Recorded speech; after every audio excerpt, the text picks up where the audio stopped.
Kevin Russell over there, Josh Clark right here. Old Doug Gabriel. You don't have to use the word old. O-L apostrophe. Oh, okay. That's yes, boy. Yes, even though you've already been here for 30+ years. Well, you get in trouble for that a lot. People think you say old a lot. They do, a lot. Especially, well, never mind. Doug. All right, so Doug Gabriel is here.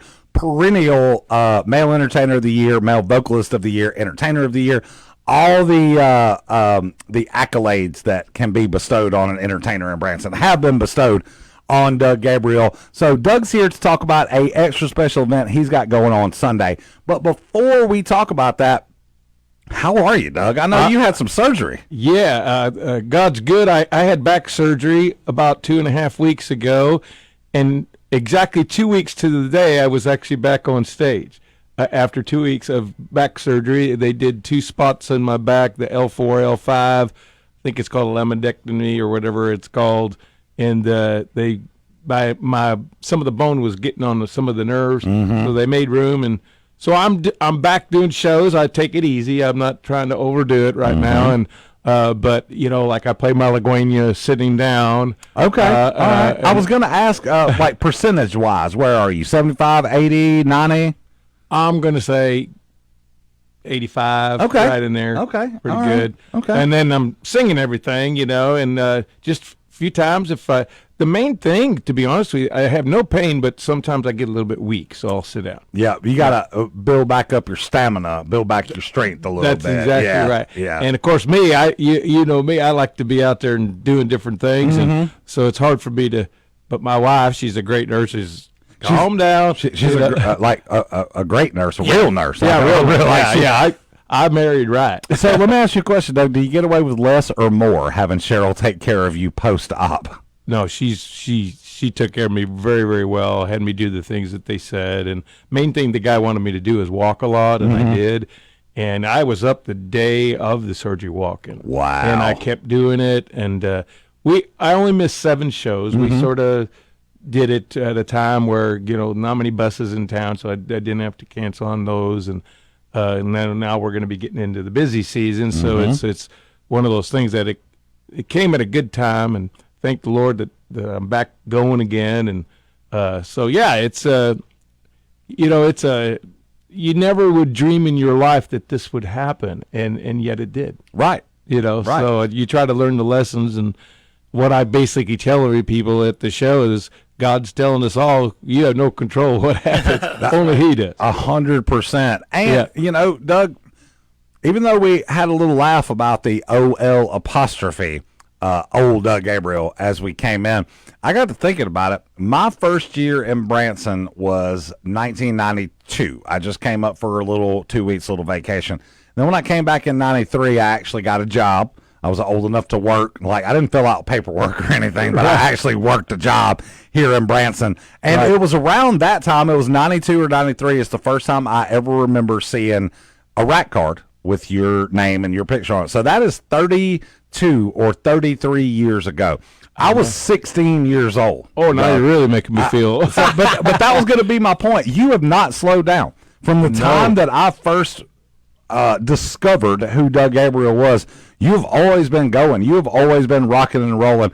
Did this force you to sort of sit back and take stock and say, maybe I need to do this different or that different? Or did it force you to sit back and go, I can't wait to get up out of this. I'm going to make sure that I don't have any more surgeries or anything ever. No, it does motivate you. And I absolutely love doing my show. It's the best one we've ever done in our life. And each year we try to improve upon it. But, in Branson, you and I both know, you watch different things. And what I've learned is people that come to Branson, they sort of like a variety, like say a little bit of everything.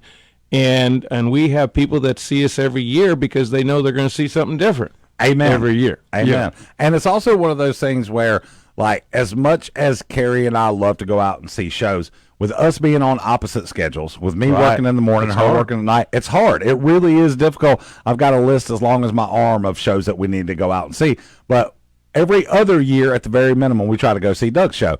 And the thing about Doug is it's real easy to go through a list of shows in Branson and be like, oh, this person's awesome and that person's awesome and what a great show and blah, blah, blah, blah, blah. But until you go out and you get re-exposed to it, and then you're like, oh, wow, yeah, I forgot how awesome this person was. I forgot how awesome that was. Now, you've always sort of focused on your prowess as a male vocalist. That's correct. That's my number one thing. That's right. And I sing a lot of styles of music. A lot of different stuff. But over the years, as the family has grown, as they have blossomed as performers, you started to lean on the family, the kids, a little bit more, and that's still the case for this year's show too, right? Oh man, my boys and they produce the show. My daughter Jasmine and Cheryl do the wardrobe, which the wardrobe is, I will tell you, it's awesome this year, and so all that's part of it. But the kids have pushed me. For instance, like you had mentioned, the guy that's going to be in town doing Queen. I do Queen in the show. So we do. I do everybody from Tracy Byrd, Queen, ZZ Top, Van Halen. We do all styles of music. I'm even doing a little bit of KC and the Sunshine Band this year. Awesome. And so we do country rock, gospel, patriotic, disco. I mean, we try to live up to that name, Doug Gabriel, the Ultimate Variety Show. And then Jordan, he's won Comedian of the Year 3 times. So he is hilarious in the show. He's pretty darn funny. He really is. And, and of course, the band and everything that goes along with it. Doug, you make a great point. When we first started doing this show, like 5 years ago, something like that, we had a spirited discussion with the man upstairs, not the Lord, Steve Willoughby, the boss, whose office is like just literally right up the stairs there. And he's like, all right, boys, y'all need to be careful about your format. Like, we're legends of country and this and that. And I'm like, yeah, Steve, all right, I understand that. But Steve and Janet had a legacy of 20-plus years. I love them. Being here. Oh, dude, everybody still, people ask me all the time, hey, Josh, I listen to you in the morning. You ever think about bringing Janet back? I'm like, yes, every single day. But when we first started doing the show, I was like, look, man, you go and you look at the Branson shows now. There's only one or two that have straight traditional country music, right? Down Home Country at Grand Country is one of the few that I can think of where there's no crossover, right? It's just old school country. Everybody else has a little variety. And the reason is because as we get older, we're the generation that grew up through disco, funk, punk, soul, R&B. Right. The audience has changed. It really has. So you have to have that variety. I appreciate the fact that, people can come to Branson and see more than just one specific genre of music or one style of show. And here's the deal, and you would agree with this, Josh, but you do have to change with the times with your show, but I will tell you, some shows that are no longer here took it to the extreme. There's a very fine line of you don't change it overnight. You slowly build into it to where people get used to what you're doing. And so we're still going to give people some old country. Of course. And I always do Roy Clark in my show. And you've got personal ties to a lot of those performers that you cover in your show. And when you have a voice like Doug, you really want to show it off with the different styles of music. Different things that you can sing. That's what I want to do, and like I said, the kids have pushed me. I might have told this story before, but I always tell the kids, if I can sing something sitting in the car, then I can do it on stage. So they brought up Queen, and Jordan was like, we were in the car. That's where we write the shows that are like, Dad, I don't know if you could do this. I says, I could do that.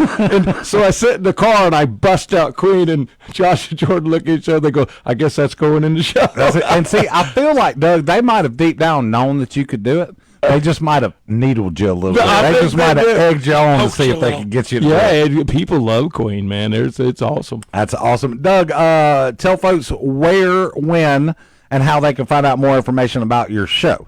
Right, DougGabriel.com is they can find out about the show there. But I'm at the Razor Live Theater. I do the morning show there, 10 a.m. Right now we're doing Tuesdays and Fridays, 10 to noon. And then as the season progresses, once it gets to mid-September, I'll be doing Tuesday through Friday. So 4 shows. You'll really roll out the fall season busy time for a lot.